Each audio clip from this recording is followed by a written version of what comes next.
Bienvenue au programme du réseau transafricain de formation. Les enseignements qui suivent sont tirés du module sur le pastorat dénommé École de Millet. L'orateur est le pasteur Abel Ngiraru, docteur en théologie. Il s'entretiendra avec vous sur les exigences et les responsabilités liées au ministère du pasteur. Bonne écoute, que le Seigneur vous parle et vous fasse du bien.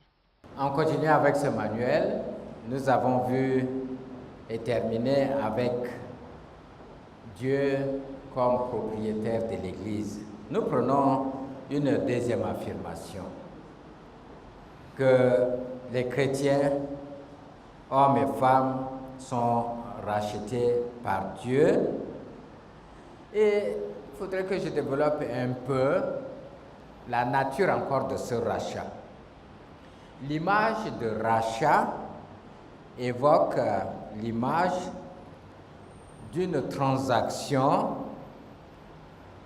pour acheter ceux qui sont esclaves pour pouvoir les libérer. C'est le même terme qui est employé dans le Nouveau Testament et dans le langage aussi de l'époque du Nouveau Testament pour parler de la vente ou du rachat des esclaves. Quelqu'un est acheté à être esclave de son maître.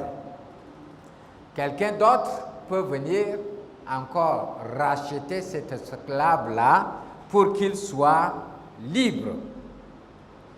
Donc il y a ce genre de transactions-là dans ce péché de l'humanité contre l'humanité, on peut le dire, qui est l'esclavage.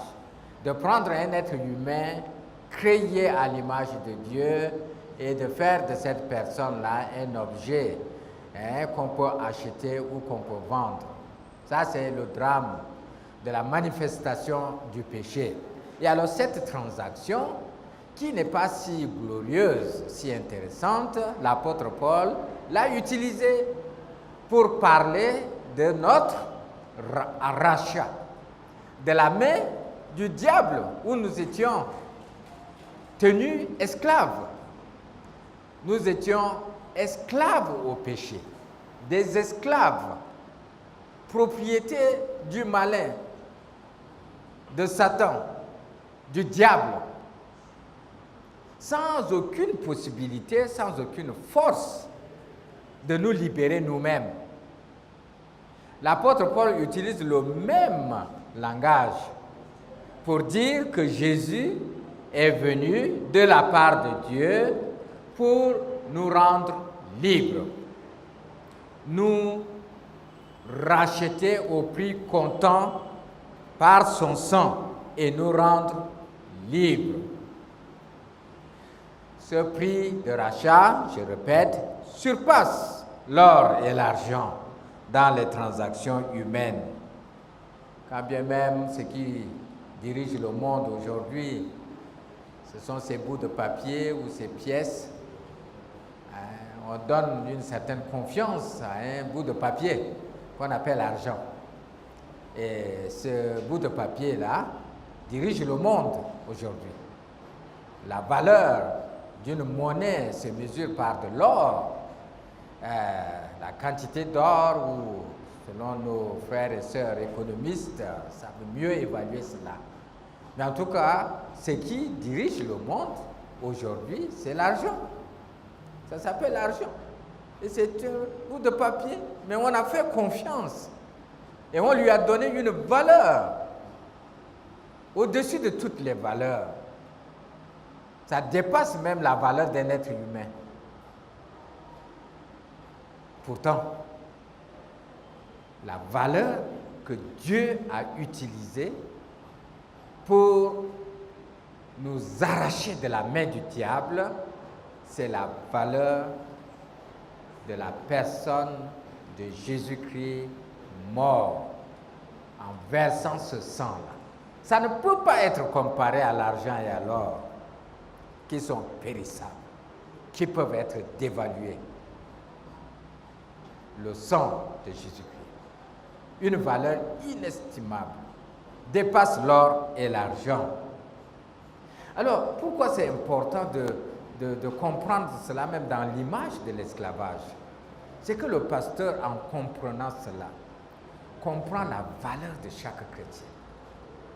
Chaque chrétien, homme et femme, a une valeur devant Dieu. Ce sont des hommes et des femmes rachetés par une puissance que quelqu'un, un être humain, ne peut pas avoir pour le faire. C'est par la puissance de Dieu. C'est pour cela, ce passage de l'apôtre Paul encore dans 1 Corinthiens dit « Vous avez été rachetés à grand prix. » À grand prix. Troisième élément, l'Église est une propriété à garder. Parce que c'est Dieu qui a racheté, donc c'est Dieu qui, dans sa souveraineté, a appelé certaines personnes pour garder. C'est comme j'ai un trésor et j'appelle un frère et je lui confie, ou une sœur et je lui confie. Et dit ça c'est mon trésor. Prends soin de ce trésor-là. Pour moi. Ce n'est pas pour toi. C'est pour moi. Et alors, le pasteur qui reçoit les chrétiens reçoit le trésor de Dieu pour garder pour Dieu.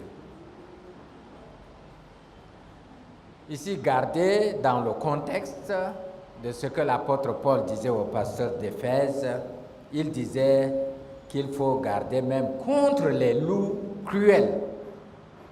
Ça veut dire garder en protégeant contre les loups cruels. L'image de loup cruel ici peut être une attaque physique sur les chrétiens.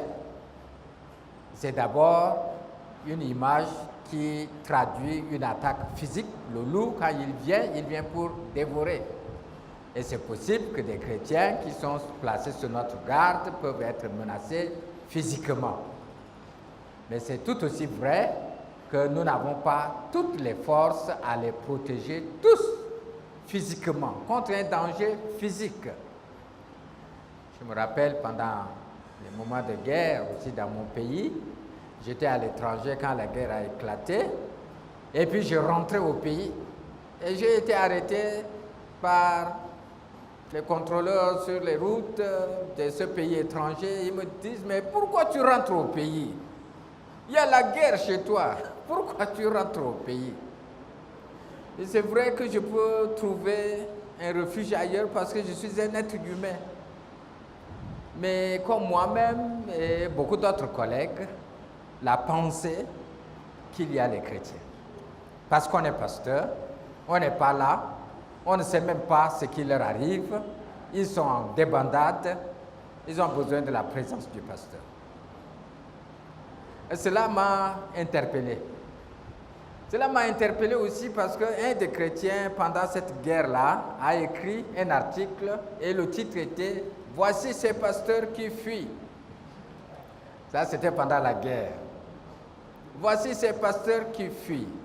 Bon, la réponse est qu'on est des êtres humains. La balle ne connaît pas qui est pasteur, qui est membre d'église. Mais il y a une vérité là-dedans. Si le pasteur est parti avant les chrétiens sont en débandade. Il ne peut rien apporter. Il n'a pas d'autre chose pour protéger, mais sa présence, son identification aux souffrances des autres. On peut comprendre ça comme les loups cruels. On protège les chrétiens contre les loups cruels. Mais la compréhension, ici, c'est souvent les dangers spirituels, moraux. Les chrétiens sont exposés à tout vent de doctrine. Toute pensée qui passe, toute promesse au nom de Dieu qui passe. Et l'apôtre Paul dit que du milieu de vous, même vont s'élever des gens qui vont prêcher la mauvaise doctrine pour faire des disciples. C'est des loups cruels. Le pasteur est appelé à garder la propriété de Dieu contre toutes ces mauvaises doctrines. C'est un sens de responsabilité à l'égard de chaque personne, chaque chrétien, homme et femme. Vous savez, dans l'Ancien Testament, Aaron devait porter les noms des enfants de Dieu sur son cœur quand il s'approche de l'Éternel. Ça veut dire que les membres de l'Église sont sur le cœur du pasteur. Et quand il s'approche de Dieu, il s'approche avec les noms des enfants d'Israël pour le cas d'Aaron, qui était peut-être un peu plus facile parce qu'il n'était que 12. Mais alors, on a 100 membres, 500 membres, 1000 membres. Comment est-ce possible que le pasteur porte les noms de ces membres-là dans son cœur? Ça, c'est l'exigence pastorale. Dans notre appel de garder. Nous n'allons pas connaître les chrétiens par leur nom entièrement, le visage. On oublie souvent. Parfois, on nous rencontre dans une place publique. Salut, bonjour, pasteur. Et puis, on ne les connaît pas. Ils sont membres de nos églises pourtant, mais ils sont si nombreux. Mais l'exigence est qu'on les porte sur notre cœur. Même si on ne les connaît pas tous, c'est cette disposition du pasteur de dire que les membres de cette église-là sont dans mon cœur. Je les porte devant l'Éternel.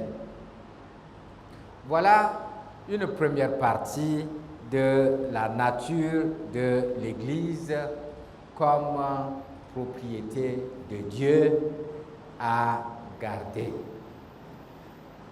Le pasteur doit comprendre aussi que non seulement l'Église est une propriété de Dieu rachetée par le sang de Jésus, mais aussi l'Église est une famille.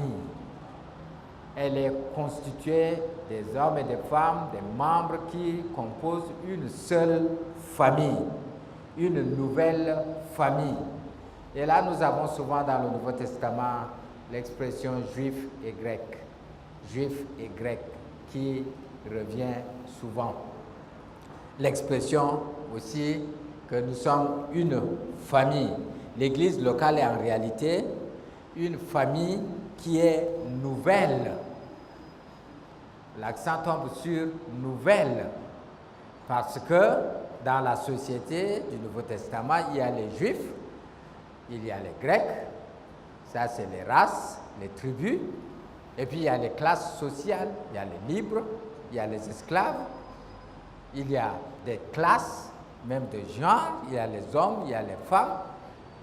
La société est tellement structurée et séparée par les gens qui appartiennent à telle ou telle société et qui n'ont pas grand-chose en commun. L'Église, par contre, est une famille qui inclut les personnes de différentes races, de différentes classes sociales. Et nous allons voir cela un peu plus loin. Donc c'est une nouvelle famille. Comment rentre-t-on dans une famille? On rentre dans une famille par l'adoption ou le plus naturel, c'est par la naissance.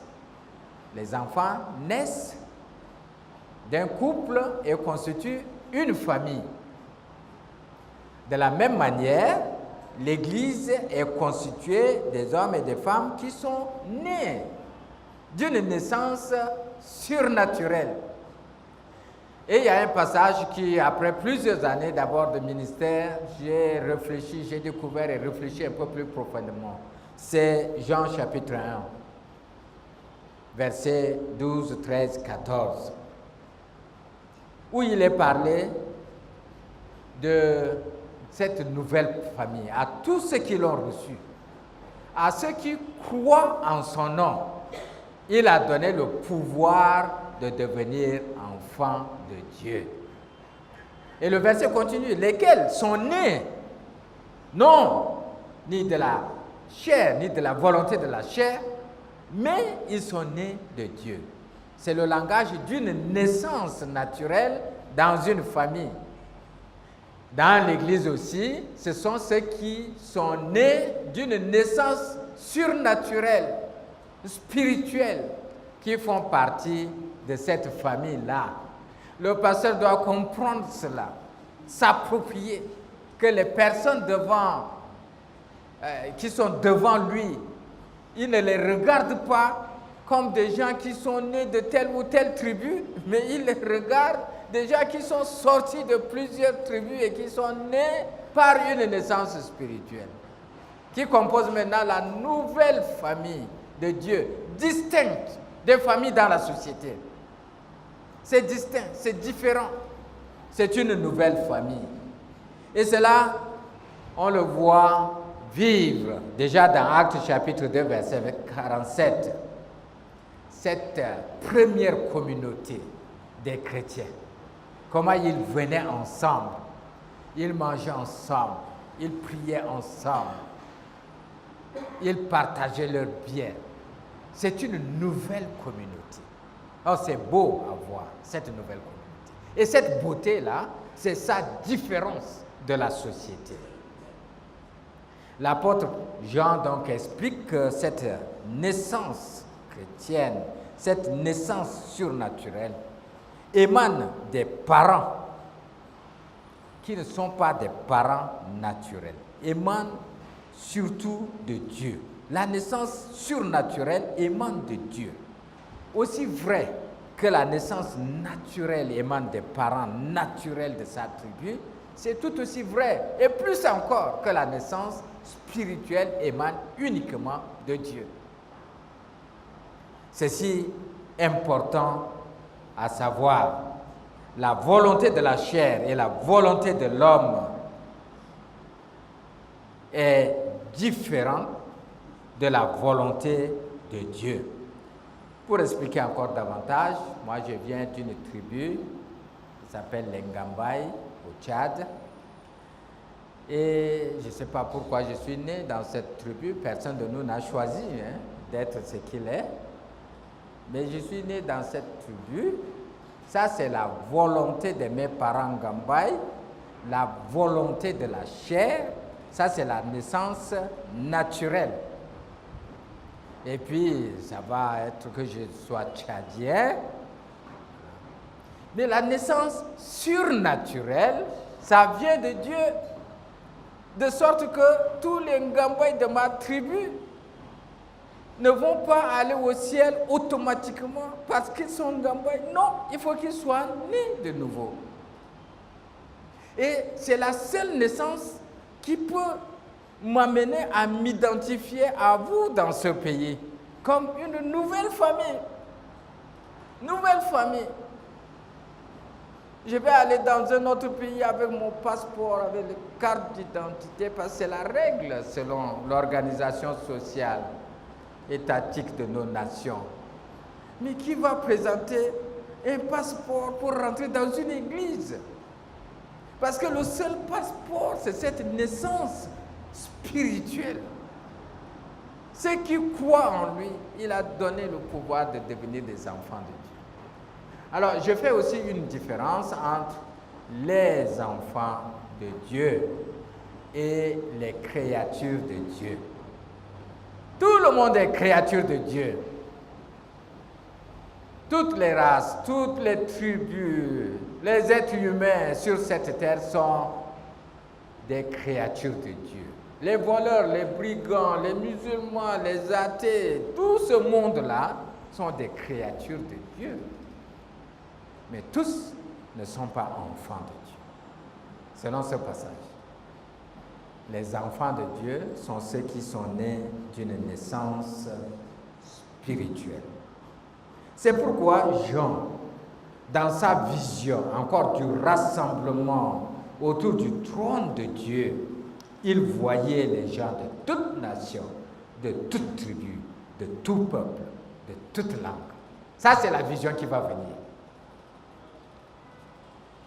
Ça, c'est la base de l'identité de l'Église que le pasteur doit non seulement savoir, mais s'approprier. Quelle est cette composition-là? Je le dis un peu en détail en partant de Galates chapitre 3, verset 28. Quelle est la composition? Un des grands miracles de la puissance de l'Évangile, c'est de regrouper des personnes de différentes tribus, de différentes conditions sociales, genre, connaissances, en une seule identité de chrétiens. une seule famille appelée enfant de Dieu, un seul privilège dans la diversité des dons pour l'utilité commune et une seule espérance de vie éternelle. Sa composition est décrite dans Galates chapitre 3 verset 28 et d'autres passages parallèles. Je cite et nous allons nous arrêter là. Toute tribu, c'est les Juifs et les Grecs, tout genre, c'est hommes et femmes, tout âge et regroupement social confondu. C'est ce qui a été dit à titre. Toute condition et classe sociale, esclaves et libres, sont ensemble, tout degré de connaissance. Les Grecs et les barbares, les savants et les ignorants, sont tous chrétiens parce qu'ils acceptent Jésus-Christ. Il n'y a plus cette différence-là. L'Église est belle dans sa composition.